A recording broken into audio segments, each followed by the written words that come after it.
Boa noite. Não, a primeira semana foi porque estava esperando os exames do médico, né? Depois da segunda semana eu estava esperando o empresário vir, e na terceira semana ele disse não, mas estava tudo controlado já. Ô Fábio, amanhã tem esse jogo treino contra a equipe da Ferroviária e o Guarani, não é? Precisando até jogar bem, será diante da torcida, até para provar que o time tem condições de fazer uma boa campanha na Série C, não é isso? Sim, com certeza, dentro da torcida vamos tentar a vitória, que faltando 15 dias é importante para motivar o grupo a estrear o campeonato. Fábio, sobre a sua média de gols nos clubes que passou, fora do Brasil principalmente, em Portugal, várias temporadas, isso por si só já credencia a facilitar a briga sua pela titularidade do Guarani, essa boa média? Não, ninguém assina para ser titular, muito menos ser reserva, né? Eu vou trabalhar para poder ser opção do treinador sempre.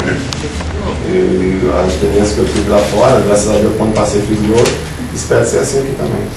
Eu acho que a adaptação é lá para fora, né? Eu joguei minha vida, cara, né, de juvenil, júnior, tudo aqui. Então acho que não tem. Já tive agora o campeonato do Maria, acho que não tem problema de adaptação nenhum. Já que você está sendo apresentado agora, aproveite então e dê sua ficha completa, Fábio. Isso, joguei 9 anos em Portugal, 6 anos na primeira divisão, fui campeão da Taça de Portugal em 2004.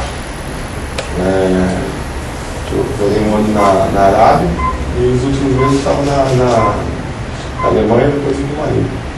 Fábio, em relação à sua preparação junto à equipe do Guarani, já há bastante tempo integrado ao grupo, o que sentiu nas primeiras semanas de treinamento, quanto ao ambiente principalmente, a busca do objetivo do Guarani, o acesso, isso vai ser alcançado?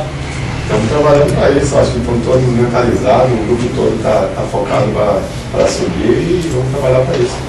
Ô Fábio, esses resultados que por enquanto o Guarani teve nos jogos treino, o que isso significa? Eu gostaria que você falasse a respeito dessa situação, porque claro, é uma situação que já preocupa a torcida. Não, é chato, né? Ninguém, os jogadores, eu particularmente, não gosto de perder ninguém para o ímpar, né? Então, lógico que é chato, mas estamos no caminho certo, estamos acertando as coisas, acertando, acho que estamos no caminho certo. Inclusive, Fábio, já foi feita uma pergunta anterior quanto à sua disputa de posição com o Henrique, e eu gostaria de me aprofundar um pouco mais nessa situação. O futebol do Fábio se encaixa junto do Henrique numa necessidade, numa eventualidade, os dois juntos podem dar certo? Eu acho que sim, eu certeza que sim, até porque eu acho que não são tão parecidos, sabe? O Henrique gosta de ser um pouco mais, né?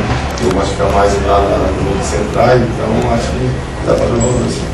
Bom, você já teve a oportunidade de disputar esses jogos treino, né, a preparação do Guarani para a disputa da Série C.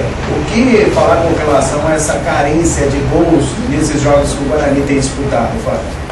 Então, eu acho que o primeiro treino, né, foi legal o primeiro, tudo. Depois nós criamos a oportunidade, só que não estava entrando. Mas vai entrar, é importante entrar no dia 6.